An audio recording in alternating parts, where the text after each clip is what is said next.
আচ্ছা ভাবুন তো, যে আমেরিকার আঙুলের ইশারায় এতকাল দুনিয়া নেচেছে, যে আমেরিকা চাইলেই যখন খুশি যে কোনো দেশে যুদ্ধ বাঁধিয়ে দিতে পারত, আজ সেই আমেরিকা নিজের ঘরের বন্ধুদের কাছেই অচ্যুত হয়ে গেছে। বিশ্বাস হচ্ছে না? তাহলে গত 72 ঘন্টার দিকে একবার তাকান।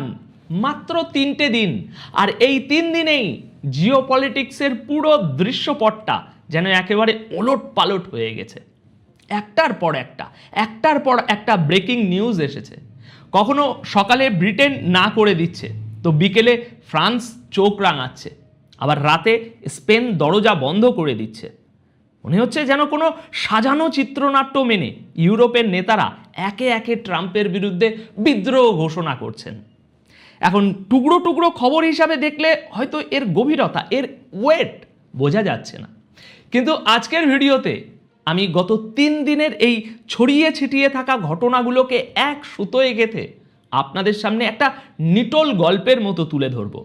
গত 72 ঘন্টায় ঠিক কী এমন বোমা ফেটেছে যার শব্দে ওয়াশিংটন পর্যন্ত কেঁপে উঠেছে, সেটাই আজ আমরা একসঙ্গে ডিকোড করব। ইতিহাসের চাকা কিন্তু উল্টো দিকে ঘুরতে শুরু করেছে দর্শক। ডোনাল্ড ট্রাম্প ভেবেছিলেন ইরানের বুকে তিনি একাই বাঘের মতো ঝাঁপিয়ে পড়বেন আর পেছনে ন্যাটো বাহিনী তালি বাজাবে, কিন্তু না, খেলাটা এবার সম্পূর্ণ ঘুরে গেছে। ট্রাম্পের ইগো আজ এমন একটা দেয়ালে ধাক্কা খেয়েছে যা তিনি স্বপ্নেও ভাবেননি। ব্রিটেন, ফ্রান্স, স্পেন, এমনকি জার্মানি, যারা আমেরিকার ছায়া হয়ে থাকতো, তারা আজ ট্রাম্পের মুখের উপর দরজা বন্ধ করে দিচ্ছে। তাহলে ন্যাটো কি ভাঙনের পথে, নাকি ইউরোপ আমেরিকার দাদাগিরি থেকে মুক্তি চাইছে? প্রিয় দর্শক, আজ আমরা এমন একটা সন্ধিক্ষণে দাঁড়িয়ে আছি যেখানে গত 70 বছরের সমীকরণ বদলে যাচ্ছে। দ্বিতীয় বিশ্বযুদ্ধের পর থেকে আমরা কি দেখে আসছি? আমেরিকা যেখানেই হামলা করতে যায়, হোক সেটা ইরাক, আফগানিস্তান বা লিবিয়া, চোখ বন্ধ করে তাদের পেছনে থাকে ন্যাটো, বিশেষ করে ব্রিটেন, ফ্রান্স এবং ইউরোপের এই শক্তিধর দেশগুলো। তাদের নীতি ছিল পরিষ্কার, আমেরিকার উপর হামলা মানে আমাদের সবার উপর হামলা। কিন্তু এবার ইরানের ইস্যুতে যা ঘটছে তা আমেরিকার জন্য কেবল অপমানজনক নয়, রীতিমতো লজ্জাজনক।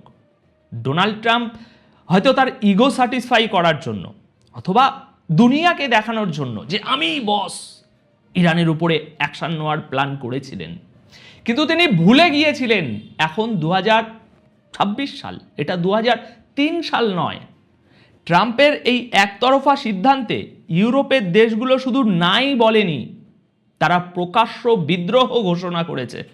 ব্রিটেন তাদের বিমান ঘাঁটি দিতে অস্বীকার করেছে, স্পেন আমেরিকার যুদ্ধ বিমানকে তাদের আকাশে ঢুকতেই দিচ্ছে না, আর ফ্রান্স তো এক ধাপ এগিয়ে আমেরিকার সমকক্ষ হওয়ার ঘোষণা দিয়ে বসেছে। যে ইউরোপকে ট্রাম্প এতদিন কাগুজে বাঘ মনে করতেন, সেই ইউরোপ আজ ট্রাম্পকে মনে করিয়ে দিচ্ছে আমরা তোমার চাকর নই। প্রিয় দর্শক, পাওয়ার ইকুয়েশন বা ক্ষমতার ভারসাম্য আজ আটলান্টিক মহাসাগরের একদম মাঝখানে এরকম দুলছে। আজকের আলোচনায় আমরা গভীরে যাব, তবে তার আগে দেখে নিই আজকের এই এপিসোডের প্রধান ব্রেকিং নিউজগুলো, যা শুনলে আপনার চোখ কপালে উঠবে। আজকের প্রথম বড় ব্রেকিং, আমেরিকার সবচেয়ে পুরনো বন্ধু ব্রিটেন, বা বলা ভালো আমেরিকার সবসময়ের সঙ্গী, এবার ট্রাম্পকে পরিষ্কার জানিয়ে দিয়েছে ইরানে হামলার জন্য ব্রিটেনের মাটি ব্যবহার করা যাবে না। ট্রাম্পের ধমক বনাম ব্রিটিশ প্রধানমন্ত্রীর পাল্টা জবাব।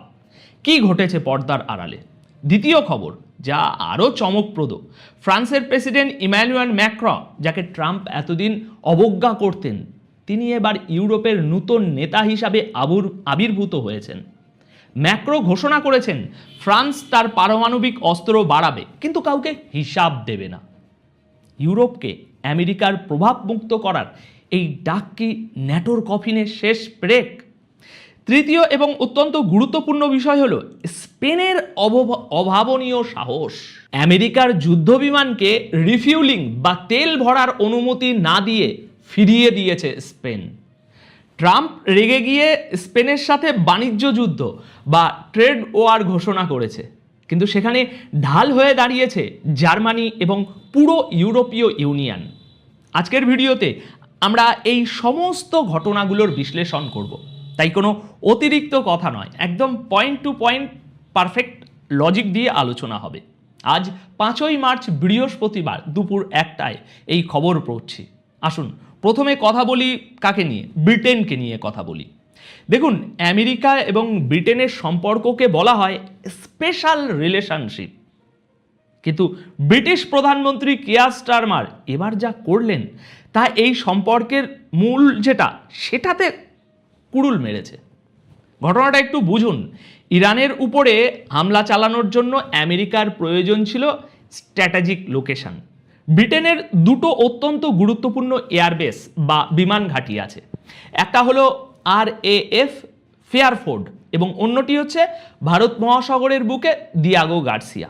যদিও দিয়াগো গার্সিয়া আমেরিকা লিজ নিয়ে রেখেছে, কিন্তু চুক্তির ক্লজ অনুযায়ী সেখান থেকে কোনো অফেন্সিভ অ্যাটাক বা আক্রমণাত্মক হামলা চালাতে গেলে ব্রিটেনের অনুমতি লাগবে।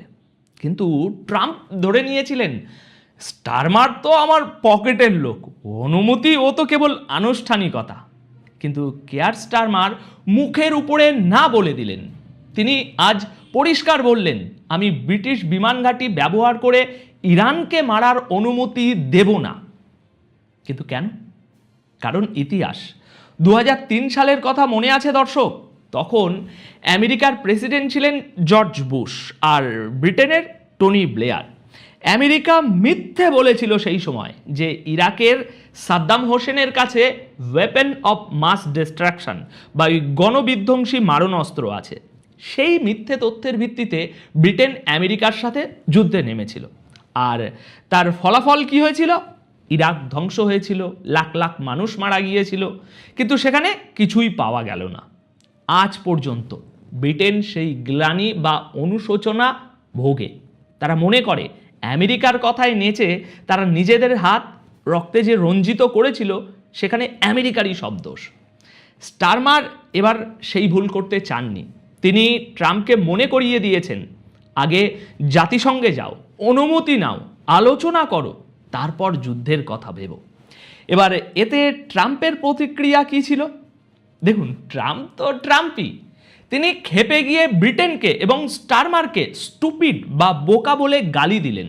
তিনি বললেন, তোমরা আমাদের সাথে আসছো না, তোমরা ভুল করছো। এমনকি তিনি চার্চিলের প্রসঙ্গ টেনে এনে স্টারমারকে অপমান করার চেষ্টা করলেন। কিন্তু স্টারমার যে জবাবটা দিলেন সেটা প্রতিটি সার্বভৌম দেশের জন্য শিক্ষার বিষয়। তিনি পার্লামেন্টে দাঁড়িয়ে বললেন, ব্রিটেনের স্বার্থ দেখা আমার কাজ, ডোনাল্ড ট্রাম্পের নয়।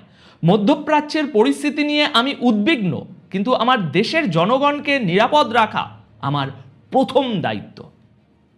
দেখুন দর্শক, এখানে একটা সূক্ষ্ম ব্যাপার আছে। ব্রিটেন কি ইরানের বন্ধু হয়ে গেছে? না। ব্রিটেন বলছে, ইরান যদি আমাদের উপরে হামলা করে আমরা আত্মরক্ষা করব, মানে ইরানের উপরে হামলা করব, অ্যাকশন নেব, সেটা যাই হোক না কেন। কিন্তু ট্রাম্প, তোমার ইগোর লড়াইয়ে বা তোমার শুরু করা যুদ্ধে আমরা আগ বাড়িয়ে অংশ নেব না। সুতরাং আজ আমেরিকা একা হয়ে যাচ্ছে। যে ব্রিটেন আফগানিস্তানে, ইরাকে কাঁধে কাঁধ মিলিয়ে লড়েছে আমেরিকার সাথে, তারা আজ বলছে তোমরা লড়ো, আমরা নেই। এটা ট্রাম্পের জন্য কত বড় চাপেটাঘাত তা কি আপনারা অনুভব করতে পারছেন? আচ্ছা, এবার আসি ফ্রান্সের দিকে। ফ্রান্সের প্রেসিডেন্ট ইমানুয়েল ম্যাক্রন, এই মানুষটাকে নিয়ে ট্রাম্প এবং আমেরিকার মিডিয়া অনেক হাসি ঠাট্টা করেছে। গত 1.5 বছর ধরে ট্রাম্প বারবার ম্যাক্রোকে ব্যক্তিগতভাবে আক্রমণ করেছেন, তার মেসেজ লিক করেছেন, তাকে দুর্বল বলেছেন। কিন্তু ম্যাক্রো এখন সেই অপমানের বদলা সুদে আসলে প্রতিশোধ হিসাবে নিচ্ছেন। ফ্রান্স এখন ইউরোপের নেতৃত্ব দিচ্ছে। ম্যাক্রো খুব ঠান্ডা মাথায় বুঝে গেছেন আমেরিকাকে বিশ্বাস করা যায় না। আমেরিকা আজ আছে, কাল নেই, তাই ইউরোপকে নিজের পায়ে দাঁড়াতে হবে। ম্যাক্রো একটা শব্দ ব্যবহার করেছেন, স্ট্র্যাটেজিক অটোনমি বা কৌশলগত স্বায়ত্তশাসন। তিনি কি করলেন? তিনি ঘোষণা দিলেন ফ্রান্স তার পারমাণবিক বা নিউক্লিয়ার সক্ষমতা বাড়াবে, কিন্তু সবচেয়ে ভয়ের বা চমকে দেওয়ার বিষয় হলো, তিনি বললেন, আমি আমার কাছে কতগুলো নিউক্লিয়ার বোমা আছে বা আমি নতুন কটা বানাচ্ছি তার হিসাব কাউকে দেব না, এমনকি আমেরিকাকেও না। এবার সিরিয়াসলি বলুন তো, এতদিন আমরা জানতাম অস্ত্র নিয়ন্ত্রণ বা নিরস্ত্রকরণের কথা, আর ফ্রান্স আজ কি বলছে, আমি বানাচ্ছি কিন্তু বলবো না। কেন? কারণ তিনি আমেরিকাকে এবং রাশিয়াকে দুজনকেই একটা বার্তা দিতে চান। বার্তাটা হলো, ইউরোপ এখন আর অসহায় নয়। ম্যাক্রো আরও এক ধাপ এগিয়ে বললেন, ইউরোপের যে দেশগুলো আমেরিকার উপর ভরসা করে বসে আছে তাদের বলছি, আমার কাছে এসো, আমি তোমাদের নিউক্লিয়ার প্রোটেকশন দেব। চিন্তা করুন দর্শক, পোল্যান্ড, জার্মানি, সুইডেন যারা রাশিয়ার ভয়ে আমেরিকার দিকে তাকিয়ে থাকতো, ফ্রান্স তাদের বলছে, আমি আছি। ফ্রান্স নিজের সাবমেরিন থেকে ছবি প্রকাশ করে শক্তি প্রদর্শন করছে এই মুহূর্তে। জানেন কি এর মানে? কি এর মানে, ফ্রান্স নিজেকে ইউরোপের আমেরিকা হিসাবে প্রতিষ্ঠিত করতে চাইছে। তারা বলছে, ট্রাম্পের মুডের উপর আমাদের নিরাপত্তা নির্ভর করতে পারে না। ম্যাক্রো আমেরিকার যে নিষেধাজ্ঞা, ট্যারিফ বাড়ানোর যে হুমকি, সেই হুমকিকে পাত্তাই দিচ্ছে না। তিনি বলছেন, যা করার করো, আমাদের অর্থনীতি শক্তিশালী, আমাদের হাতে প্রযুক্তি আছে, আমাদের হাতে ভেটো পাওয়ার আছে, আমরা ভয় পাই না। দর্শক, আমেরিকার জন্য এর চেয়ে বড় দুঃস্বপ্ন আর কি হতে পারে? যে ন্যাটোকে তারা তৈরি করেছিল রাশিয়ার বিরুদ্ধে, সেই ন্যাটোর পেটের ভিতরে তৈরি হচ্ছে আর একটা নতুন জোট, যার নেতৃত্বে ফ্রান্স, আর লক্ষ্য আমেরিকা ছাড়া চলো। এবার দর্শক, এই পুরো নাটকে আরেকজন অপ্রত্যাশিত খেলোয়াড় বেরিয়ে আসছে, যার নাম স্পেন। স্পেনের প্রধানমন্ত্রী পেদ্রো স্যাnchez যা করলেন তা আক্ষরিক অর্থেই সাহসের চরম সীমা। আমেরিকা চেয়েছিল তাদের যুদ্ধ বিমানগুলো স্পেনের মাটিতে নামবে, তেল ভরবে এবং তারপর ইরান বা মধ্যপ্রাচ্যে গিয়ে হামলা চালাবে। এটা একটা সাধারণ প্রক্রিয়া হওয়ার কথা ছিল, কিন্তু স্পেন সোজা বলে দিল, না, আমার দেশের মাটি বা আকাশ ব্যবহার করে তোমরা যুদ্ধ করতে পারবে না। শুধু না বলেই স্যাnchez ক্ষান্ত হননি, তিনি এমন একটা নৈতিক বক্তৃতা দিলেন যা ট্রাম্পের গালে থাপ্পড়ের মতো লেগেছে। স্যাnchez বললেন, সরকারের কাজ হলো মানুষের জীবন উন্নত করা, যুদ্ধ বাঁধিয়ে মানুষের জীবন ধ্বংস করা নয়। যারা নিজেদের ব্যর্থতা ঢাকার জন্য যুদ্ধের ধোঁয়া তৈরি করে, স্পেন তাদের সাথে নেই। তাহলে ভাবুন একবার, একজন বিশ্ব নেতা আমেরিকার মতো সুপার পাওয়ারের মুখের উপরে বলছেন, তোমরা নিজেদের ব্যর্থতা ঢাকতে যুদ্ধ করছো। আচ্ছা, এতে ট্রাম্পের প্রতিক্রিয়া কি ছিল? তীব্র এবং অপরিপক্ক। তিনি সাথে সাথে ঘোষণা করে দিলেন, স্পেনের সাথে আমি সব ধরনের বাণিজ্য বন্ধ করব, স্পেনের উপর আমি নিষেধাজ্ঞা দেব। ট্রাম্প ভেবেছিল এই হুমকিতে স্পেন ভয় পেয়ে যাবে, স্পেনের অর্থনীতি ধসে পড়বে। কিন্তু তিনি ভুলে গিয়েছিলেন যে স্পেন একা নয়, স্পেন ইউরোপীয় ইউনিয়নের সদস্য। আর এখানেই এন্ট্রি নিচ্ছে আরেকজন, জার্মানির চ্যান্সেলর এবং ফ্রেডরিক মার্জ। জার্মানি এতদিন মোটামুটি চুপ ছিল, তাই না? আমরা সবাই জানি। কিন্তু যখনই ট্রাম্প স্পেনের উপরে এই বাণিজ্যিক হামলার হুমকি দিলেন, জার্মানি বাঘের মতো গর্জন করে উঠেছে। জার্মানি এবং ইউরোপীয় ইউনিয়ন ট্রাম্পকে পরিষ্কার জানিয়ে দিল, স্পেন একা নয়, স্পেনের উপর যদি কোনো ট্রেড ট্যারিফ বা নিষেধাজ্ঞা আসে তবে সেটা পুরো ইউরোপের উপরে হামলা বলে গণ্য হবে, আর আমরা সবাই মিলে আমেরিকার বিরুদ্ধে পাল্টা ব্যবস্থা নেব। সুতরাং দর্শক, আমেরিকা আজ ইউরোপকে ব্ল্যাকমেল করতে গিয়ে নিজেই কোণঠাসা। তারা বুঝতে পারছে না এই ইউরোপ আর আগের ইউরোপ তো এক নেই, এরা একজোট হচ্ছে এবং সেই ঐক্যের সিমেন্ট হলো আমেরিকা বিরোধী মনোভাব। এখন প্রশ্ন হলো, এই যে আমেরিকা একা হয়ে যাচ্ছে, এর ফলাফল কি? দর্শক, জিওপলিটিক্সের শূন্যস্থান বা ভ্যাকিউম বলে কিছু থাকে না। আমেরিকা যখনই পিছু হটবে বা একা হবে, সেই জায়গা কেউ না কেউ নেবে। আমরা কি তবে একটা মাল্টিপোলার বা বহুমেরুর পৃথিবীর দিকে এগিয়ে যাচ্ছি, যেখানে আমেরিকার দাদাগিরি আর চলবে না? নাকি এই বিভাজন তৃতীয় বিশ্বযুদ্ধের দিকে আমাদের ঠেলে দিচ্ছে? কারণ যখন এই বড় বড় শক্তিগুলো নিজেদের মধ্যে বিবাদে জড়িয়ে পড়ে তখন ছোট ছোট সংঘাতগুলো নিয়ন্ত্রণের বাইরে চলে যায়। আমেরিকা চেয়েছিল ইরানকে শিক্ষা দিতে, কিন্তু উল্টো নিজেরাই শিক্ষার পাত্র হয়ে গেল।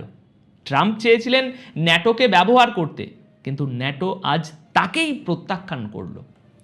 এখন এই ঘটনাগুলো প্রমাণ করে যে আমেরিকার বিশ্বমোড়নের দিন শেষ। দুনিয়া এখন আর একজনের কথায় চলে না। কিন্তু আমার মনে একটা প্রশ্ন বারবার আসছে, এবং এই প্রশ্নটা আমি আপনাদের কাছে রেখে যেতে চাই। খুব ঠান্ডা মাথায় চিন্তা করে উত্তর দেবেন। প্রশ্নটা হলো, ইউরোপ যেভাবে আমেরিকার হাত ছেড়ে দিচ্ছে, এর ফলে কি পৃথিবী আরও নিরাপদ হলো, নাকি আরও বেশি বিপজ্জনক হয়ে উঠল? আপনার মতামত কি? কমেন্ট বক্সে জানান। আপাতত এই প্রতিবেদন তাহলে এখানেই শেষ করছি।